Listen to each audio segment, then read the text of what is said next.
Okay, so today we are going to talk about RDS. RDS stand for Relational Database Service.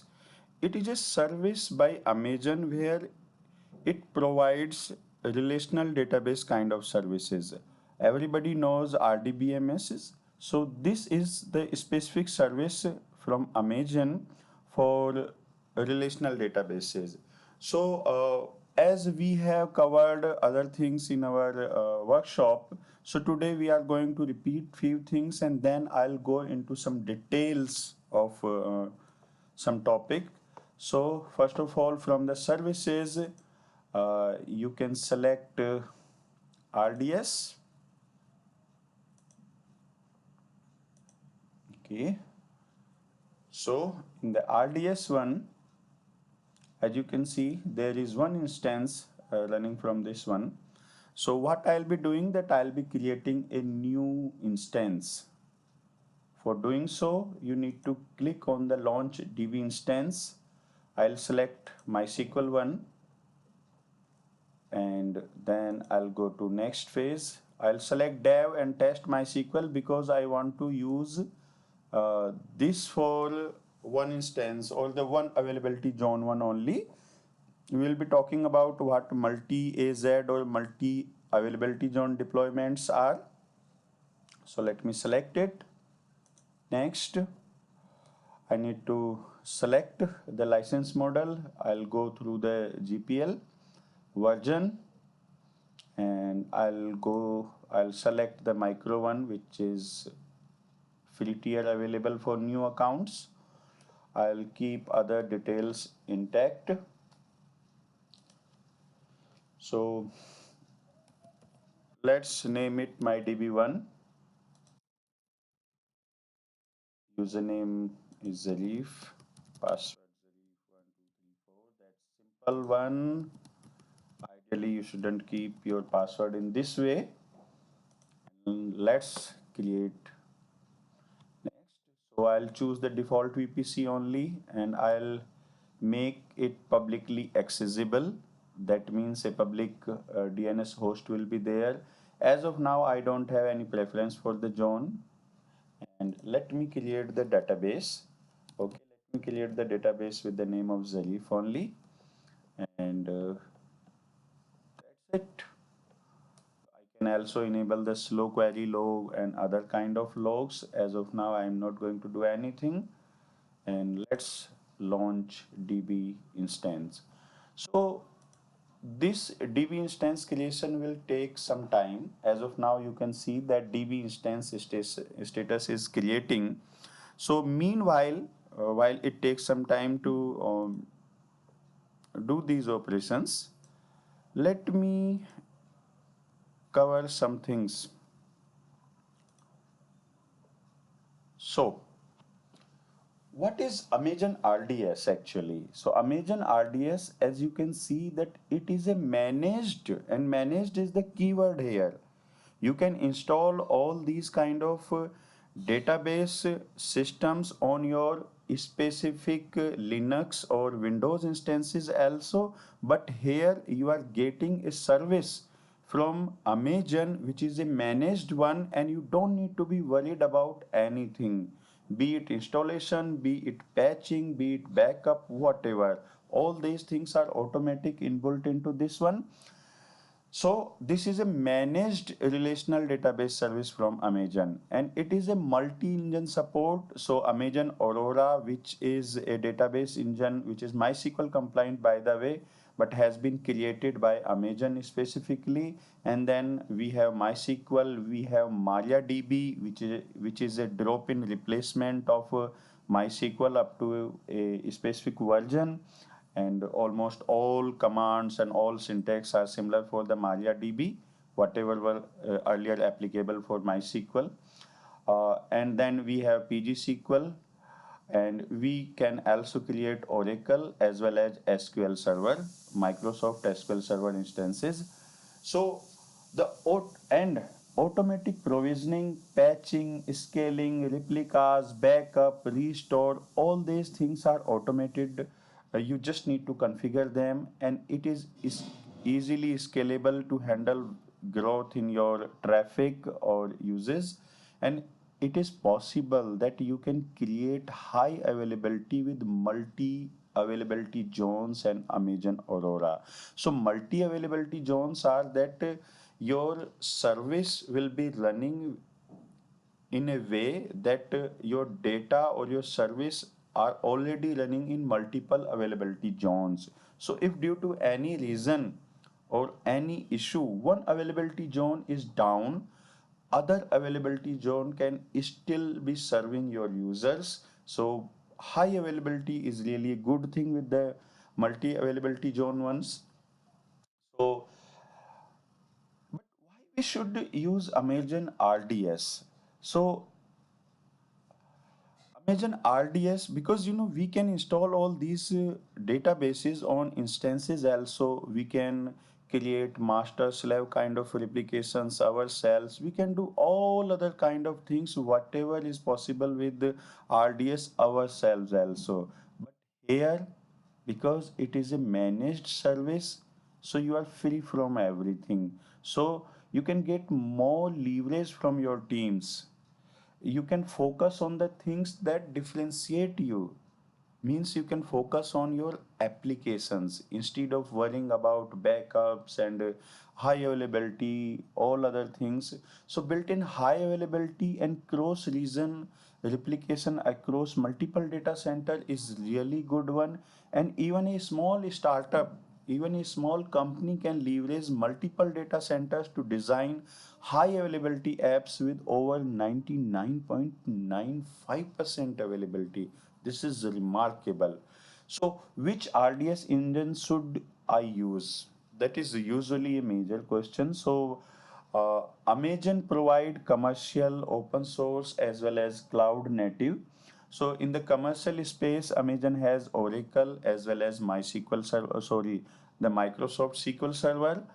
And in the open source, we have MySQL, we have MariaDB, we have PGSQL, and all these are Amazon EBS based storage.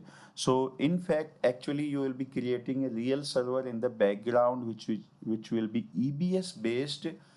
On the other hand, because because it is cloud, many things can be created in the cloud, which will be completely in sync with other kind of systems, or can get really good benefit out of cloud native kind of setups. So Amazon has created this Amazon Aurora, which is MySQL as well as PGSQL compatible, and it use a specific kind of Aurora storage system, which is really good for high availability and fault tolerance. So it's up to you. People usually end up using MySQL or MariaDB. MariaDB, as I was saying, is a fork from the MySQL code base only. It is a drop-in replacement in many cases. So which instance type should I choose? So there are multiple instances type. It depends on which kind of uses you need. Means if it is memory sensitive queries are going to be high in number, or if it is general purpose one or stable instances, you can create all of them. And storage type is again the same, which applies to the EC2 instances. Remember, we have general purpose SSDs, we have provisioned IOPS, we have magnetic ones. So here also, because the same EBS which we use with the EC2 instances are being used here, so you can choose. Obviously, cost will be varied based on your uses and your IOPS actually. So how do we scale my database instances? Will there be a downtime? So you can scale compute memory vertically up or down. You can handle higher load to grow over time. You can lower uses to control cost, and new host can be attached to existing storage with minimal downtime. And you can scale up Amazon EBS storage as of the time of creating these slides, it was up to 16 TB, and Amazon EBS engines now support elastic volumes also. So the kind of EFS we were talking about, EBS versus EFS, the automatically growable file system, and then no downtime for storage scaling. Initial scaling operation may take longer because storage is reconfigured on older instances, and it can reprovision IOPS on the fly. Means if you really need higher number of IOPS, what are IOPS can be a separate thing. Here I'm not going to talk about that in details, but if in one line, these are your input and output requirement or your expectation from your file system, so you can reprovision those IOPS on the fly. And how do I ensure database high availability? So high availability means that okay, your application is always available no matter if one component of that application is down, even if one specific data center or region or availability zone is down. So here, using load balancers, web servers, application servers, you can create multi-availability zones kind of setups. So you can deploy your databases in multi-availability zones. So in case one availability zone is down, another availability zone will still be serving your users. So it is automatic failover, and it is synchronous replication. It is really inexpensive, and it is enabled with one click. So what happens during a multi-availability zone failover? So this is how your app and DNS take place. So each host manage set of Amazon EBS volumes with a full copy of the data.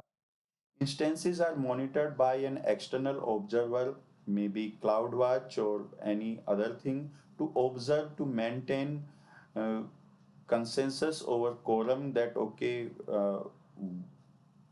how you define the availability. So if any parameter is being disturbed, then your triggers can be initiated, and failover initiated by automation or through the Amazon RDS API, and then redirection to the new primary instance is provided through DNS. So DNS plays a major role. You need to remember that. What happens during a multi-availability zone failover? DNS plays a major role. You need to remember that very specifically. So why would I use read replicas? So read replicas are kind of your slave servers, where read only slave servers actually. So they relieve pressure on your source database with additional read capacity.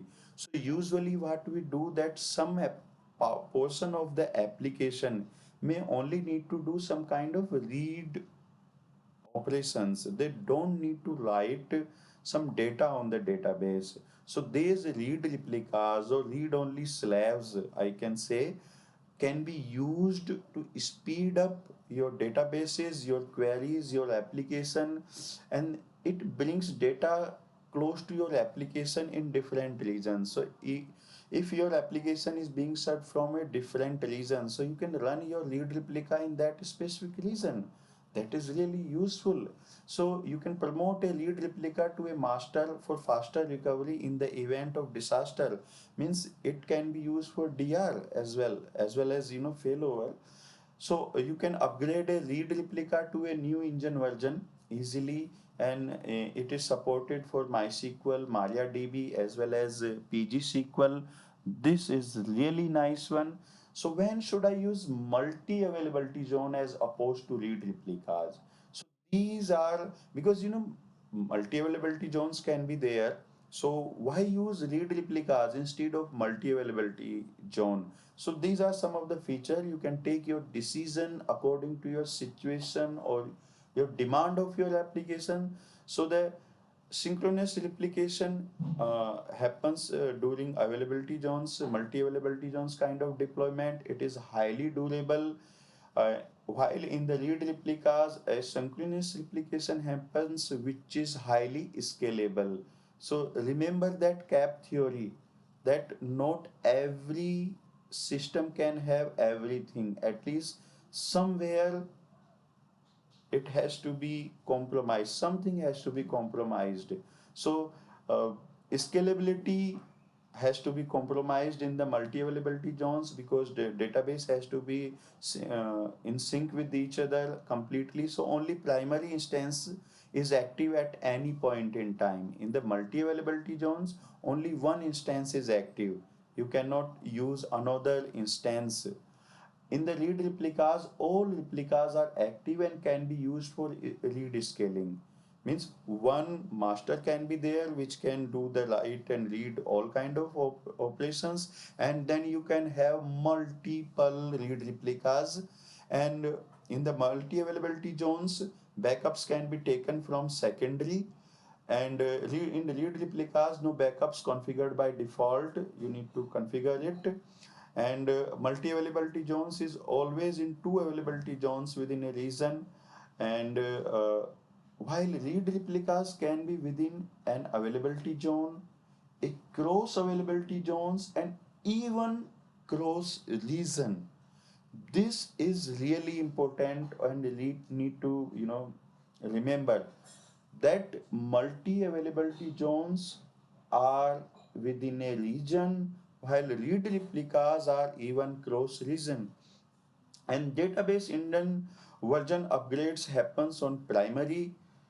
Database engine versions upgrade independently from source instance, while in the multi-availability zone, automatic failover when a problem is detected, and read replicas can be manually promoted to a standalone database. So guys, if you have any question, you can ask me those questions through chat or through WhatsApp.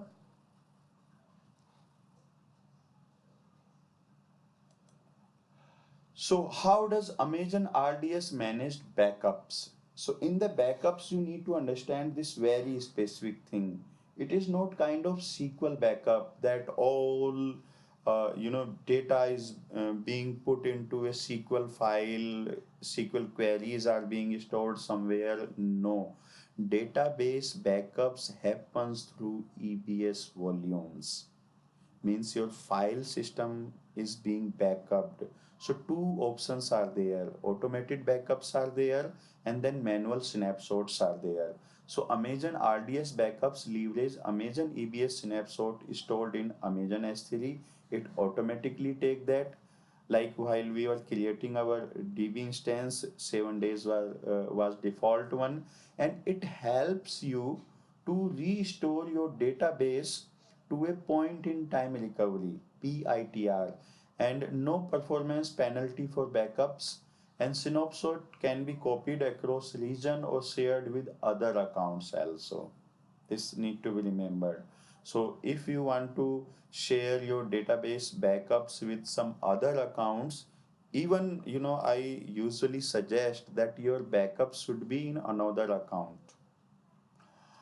Okay, so that's how this backup system works. So when should I use automated backups as opposed to snapshots?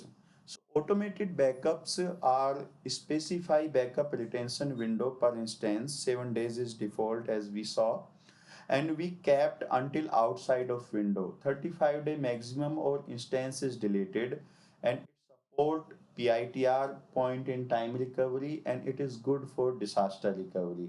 Manual snapshots are like, these are manually, these are almost similar by the way, but these are manual. You can create some script, maybe your AWS client command line interface or RDS API, and you can keep them until you delete them, and you can restore to saved snapshots, and you can use them for checkpoint before making large or non-production test environment. Suppose you are going to do a major change in your database, so you can take manual snapshot before doing any that kind of thing. So what does Amazon VPC provides? Let me take a 1 minute break here.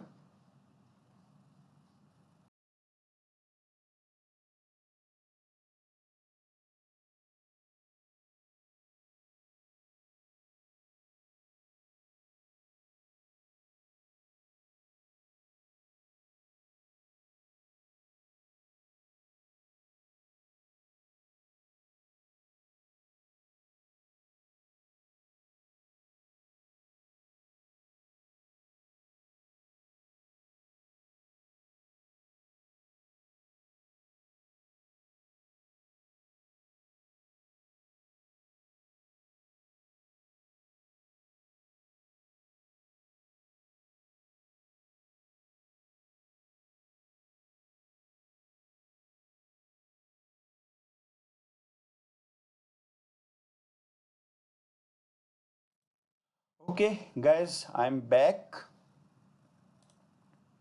So let's go to VPC. So VPC will come back again and again. If you really want to, learn Amazon cloud, you really need to understand VPC. Be it instances, the normal instances or the database instances or any other major other services. Your VPC is a major thing. And let me repeat it again. VPC is region based and a VPC can span across multiple availability zones, but your availability zone can only, or we can say that your subnet can only be available in a very specific availability zone. Your subnet cannot span across multiple availability zone. This need to be remembered. So as you place your normal EC2 instances or your normal EC2 Linux or Windows machine, we can say, in the same way, you can place your RDS instances in your VPC. That means that if your application server is in a specific subnet, you can also place your RDS database instance in that specific subnet only, and you can disable the public access. That means your database server, your RDS instance will be only available from that specific, or will be available in that specific instance only. Public access will be disabled. So database instances can have IP firewall protection. So whatever security things are applicable in the VPC are almost all are available for that one only. And we can turn off the public accessibility in DB instance setting to restrict access outside Amazon VPC. And we can use classic link. Classic link is something like when Amazon was started, so VPC thing was not there. So there were classical instances. Amazon called them classical as of now. Earlier, those were just EC2 instances. So if you want to connect those kind of instances to a very specific VPC, you use the classic link for that purpose. Those instances are actually non-VPC instances. They don't fall under any VPC. That's why maybe in because your account has been created in last 1 or 2 months only, or the recently actually. So you will not have this kind of situations, but the account which was created account a few years back when VPCs were not available, then you will see. And all other things, like routing rules, your direct connect, which means that your local database, your local data center can be connected to the remote one, and then VPN connection, whatever VPC peering or whatever internet gateway, all these are applicable for the RDS instances. And so again, how do I monitor my Amazon RDS databases? So as we see in the EC2 instances that we have many cloud metrics available. Here in this also we have many CloudWatch metrics available. We can see the CPU, storage or memory uses. Even we can see that how swap uses is being there. Input and output means read and write operations can be checked.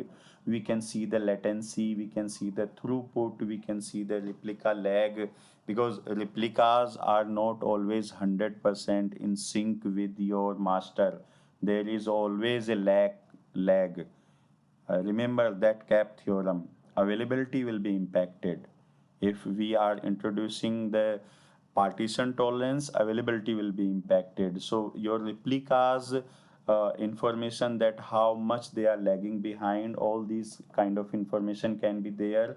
And then we can have Amazon CloudWatch alarms, similar to on-premises monitoring tools, and we can use enhanced monitoring for Amazon RDS. All these kind of information, even we can integrate third-party tools if we require. All these are available for us. So how do I improve database information? Sorry, performance. So RDS performance insights, you can see them, and then obviously you can change the EBS type. If you will change the EBS type, performance will be impacted, means it can be decreased or increased. And you can also change your type of your instance based on your memory uses or CPU uses information. You can always use that one. So I am charged for Amazon RDS. So Amazon RDS are again like EC2 instances. We have on demand, we have reserved one. So basically, it is your price is usually combination of your region, because prices are region specific, instance type, database engine, or the license. Like if you are using Oracle, obviously your cost will be high. And then how much storage you are doing, your price depends on that also. And which kind of backup storage you are using, how much data transfer is happening, your pricing depends on all these different kind of factors. And how to understand my bill? So this applies to actually EC2 instances also. So in the billing section, you will see this information, and usually Amazon RDS charges are grouped by region as, and then instances are grouped by engine. Storage and backup charges are cross engine. We can use AWS. Uh, yes, Ansul, we can manage that, and I'll let you know. When we were creating our DB instance, so there were options that which kind of logs we need to track actually. So that is trackable. And we can use AWS Cost Explorer for graphical comparison, and we can use the AWS cost and uses report again for billing, sorry, billing purpose. And obviously we can store that kind of information in our Amazon S3 buckets. So how can I save money on my database? That is really, very interesting question. Almost everybody asks that. For that, my standard replies is usually that, okay, monitor your uses and then optimize your. So, but we also have Amazon RDS reserved instances. Like we have reserved instances in EC2 category. Here also we have reserved instances which provides a discount over on demand price, and region, instance family, engine on demand, all those things are applicable. So RIs or reserved instances can be used if we are 100% sure that we are going to use that kind of engines in the future. So you can go for that one. And how can I stop my database when it's not in use? Guys, one thing need to be remembered from this survey, and this is really important. Please pay attention. You can always stop and start your learning database instance from the console, or the CLI means scripting can be used. Obviously, like EC2, with EC2 instances, if an RDS instance is not in use, it is stopped. no cost will be there, only storage cost will be there, and it is available for single availability on DB instances. While I'm repeating this, instances stopped, you only pay for the storage, and backup retention window is maintained while instances. You need to remember one thing here. If you have stopped your database will be automatically started after 7 days. Automatically. You can again stop it if you don't need it, but due to maintenance purpose or other things, it will be automatically started. So uh, that's how it works. So let's go back to our RDS instance. It must be ready by now.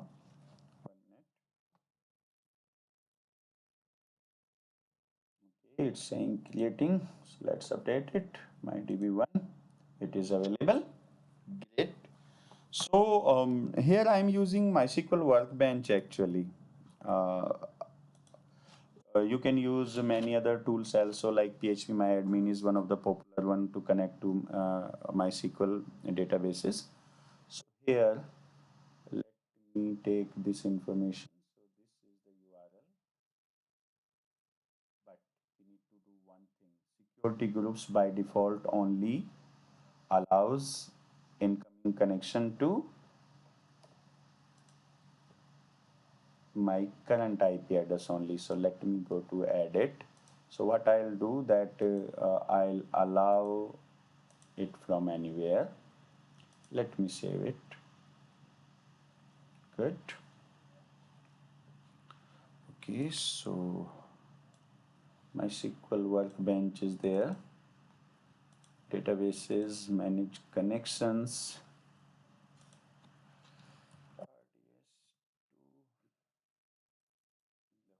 RDS to the host name. Let me type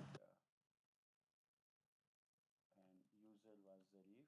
This is again need to be remember that Amazon doesn't provide you root password for your MySQL or any other instances. They you need to use a master user ID password, but root access are still with Amazon because they need to do lots of maintenance and other activities on your instances. So let me use it. Test the connection. Yes, successfully made the connection. Okay, RDS2.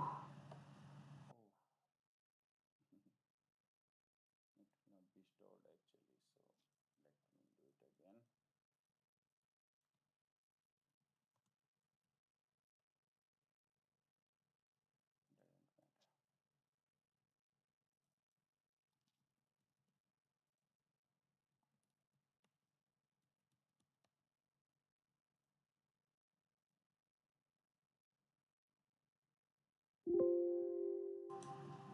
Good. So it should be available here.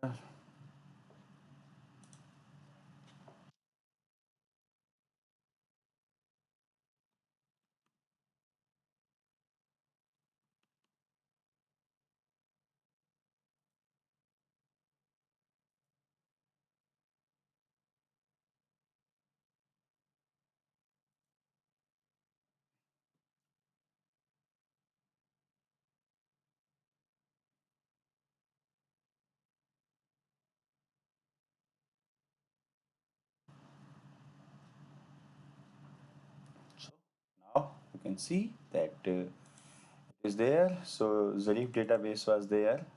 If you want, okay, this is MySQL Workbench. It is a GUI from uh, Oracle to manage your MySQL databases. If you want, you can use that. So guys, I'm done for today. Do you have any specific questions about RDS? Ansul, I hope your question was answered.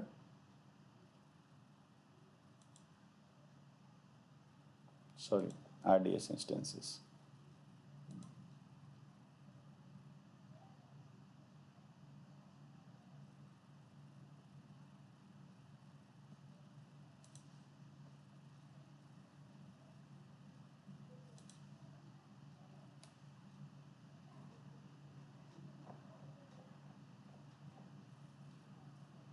So you can always, see the logs, like even slow query logs can be there, error logs can be there, and you can store these logs even in S3 buckets to check them later. Thank you. That's all for today. So mm, I'll let you know, guys, know about what we are going to do next. Thank you.